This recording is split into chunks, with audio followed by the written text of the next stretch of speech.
एक गांव में रंगनाथ नामक एक फूलों का व्यापारी रहता था। वो हर रोज अपने फूलों के बागीचे में जाकर अलग प्रकार के फूलों को इकट्ठा करके उनको टोकरी में डालकर टोकरियों को साइकिल पे सारे गांव में सैर करते हुए उन्हें बेचने की कोशिश करता था। फूल है अम्मा, फूल अलग प्रकार के फूल है, जल्दी ले लो, ताजे ताजे फूल। ऐसे उनको बेचने की कोशिश करता था, लेकिन ऐसे सारा दिन गांव में सैर करने के कारण रंगनाथ के पैर बहुत दुखते थे। वो एक दिन अपनी पत्नी रामूलम्मा से ऐसे कहता है, हर रोज इस साइकिल पे फूल बेचने की कोशिश कर करके मेरे पैर बहुत दुख रहे हैं। मुझे अब नहीं लगता कि मैं इन फूलों को बेच पाऊंगा।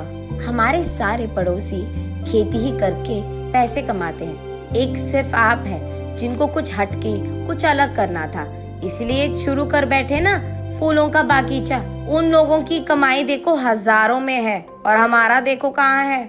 और अब तो तुम्हारा स्थिति भी नहीं है कि तुम फूलों को बेच सके। अब भगवान जाने हमारा क्या होगा, ऐसे कहती है।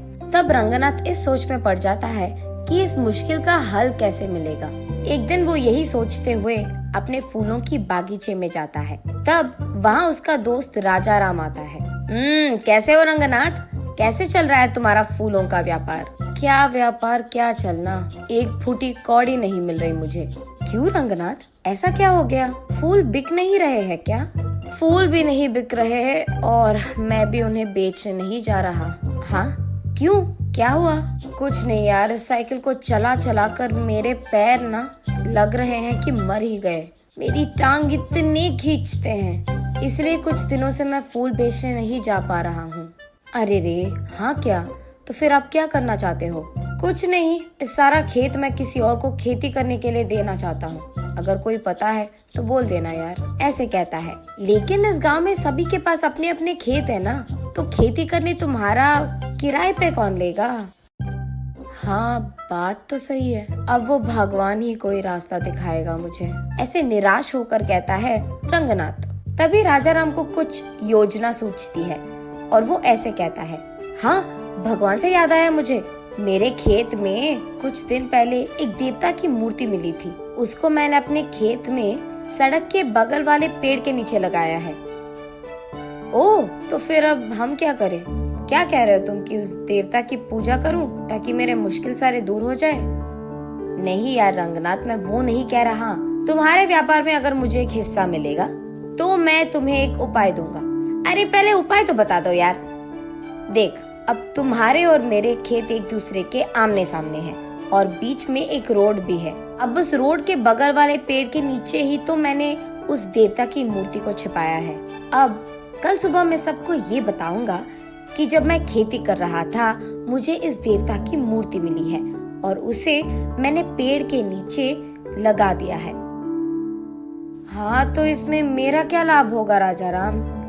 हाँ हाँ वही आ रहा, सुनो तो सही। अब मैं ये भी कहूँगा कि उस देवता की मूर्ति के पास मुझे कुछ पुरानी कागज पत्र मिले हैं और ये कि उस पे लिखा था कि ये बहुत बड़ी देवता की मूर्ति है और ये भी कि उस देवता को उस समय में सारा गांव सैर करवाते थे और इस जंगल में उगाए फूलों से ही वो अपने आप को संवारती थी। ऐसे मैं प्रकट करूँगा और उसके बाद मैं ये भी कहूँगा कि वो इस देवता की वजह से था कि चारों ओर अपने अपने खेतों में अलग प्रकार के बीज डालने के बावजूद वो देवी यही चाहती थी कि इस खेत में सिर्फ फूल उगाए जाए। फिर सबको मैं यकीन दिलवा दूंगा कि तुम भी देवता की सेवा ही कर रहे हो और उनका काम मान रहे हो। तब सिर्फ तुम्हारे खेत में उगाए हुए फूलों से ही उस देवी की पूजा करना चाहेंगे सभी।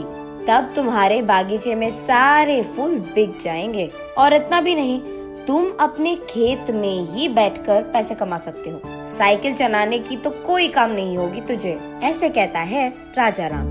ये तो बहुत अच्छी उपाय है, तुझे भी पैसे मिलेंगे और मुझे भी, इसके वजह से तो हम दोनों को लाभ मिलेगा, ऐसे कहता है रंगनाथ। उनके फैसले के अनुसार ही अगले दिन राजा राम और रंगनाथ दोनों सारे गांव में यही प्रकट करते हैं। तब से गांव वाले सारे राजा राम के खेत में मौजूद देवता की पूजा रंगनाथ के फूलों से ही करते थे। उसके बाद कुछ ही दिनों में बहुत सारा लाभ मिलता है इन दोनों को।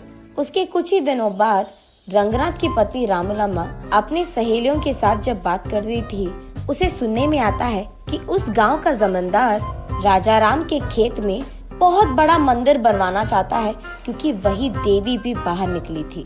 उसे ये भी पता चलता है कि इसी कारण वो राजा राम और रंगनाथ दोनों के खेतों को स्वाधीन करना चाहता है। उसके तुरंत बाद रामूलम्मा रंगनाथ और राजा राम को ये सब बताती है। अरे बाप रे, लग रहा है कि कुछ भी नहीं बचेगा अभी। अरे यार, तुम टेंशन मत लो, मैं हूँ ना।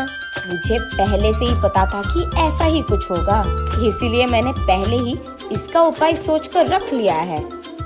अगले ही दिन राजा राम कहता है सबसे कि उसे और कोई पुराने कागज पत्र मिले हैं। तब वो सबसे कहता है कि एक पंडित के समक्ष में वो सबके सामने उस पंडित से पढ़वाएगा कि उन पत्रों में क्या लिखा है। और ये सुनने के लिए गांव वाले सारों को राजा राम के खेत के पेड़ के नीचे मौजूद रहना होगा। इसी बात का डंडोरा पिटवाता है राजा राम। गांव वाले सारे देवी के मूर्ति के पास पहुंचते हैं।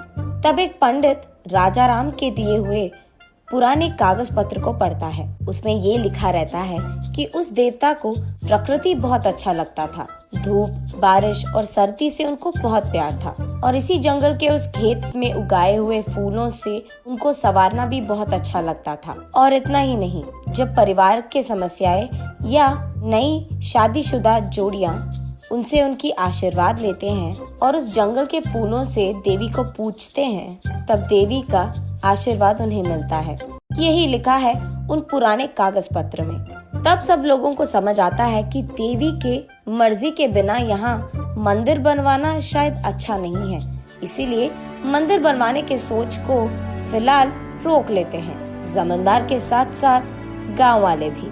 ऐसे राजा राम के उपाय के कारण नई जोड़ियां और परिवार समस्याएं लेकर वहाँ बहुत लोग आते थे और उस देवी की मूर्ति को रंगनाथ के फूलों से पूजते थे। रंगनाथ वही एक फूलों का दुकान खोलता है। अलग प्रकार के फूल और अलग प्रकार के फूलों की मालाएं वहाँ मिलती थी, और उसके वचन के अनुसार ही जितने पैसे वो कमाता था उसमें से एक हिस्सा हमेशा राजा राम को देता था। ऐसे वो दोनों दोस्त एक अच्छे उपाय से उनके सारे मुश्किलें दूर कर देते हैं और खुशी से जीते हैं।